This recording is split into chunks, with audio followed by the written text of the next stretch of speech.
Այսօր կտրվել եմ վարորդական իրավունքի քննությունից, որ տխրել եմ ինչ խոսք,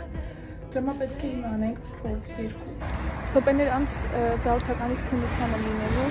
ահա որ լարված եմ, քանի որ մեքենան սկսեց տաքանալ մոտորը, այսպես ասած, սիգնալ էր արձակել ու մենք հիմա 10:30-ից եկել ենք այստեղ, փորձում ենք տեսնել, թե մեքենայի հետ ինչ ա եղել։ Սա երկրորդ վարորդական իրավունքի քննությունն էր, որից ես կտրվեցի։ Ինչ խոսք, ահա որ ծաղոտ է, բայց դե չարած։ Գնանք երրորդին, տեսնենք։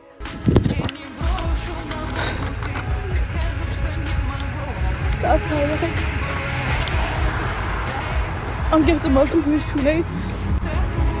որովհետև միտեղ գլուխս էս հարեց, մտածեցի վերջ մենք կհանձնենք, մինը դու կարաս, մինը որ չես արել, մինը կսպանեմ քեզ, չի լավ չեմ սպանի, բայց մինը դու կարաս, օքեյ, դու կանես,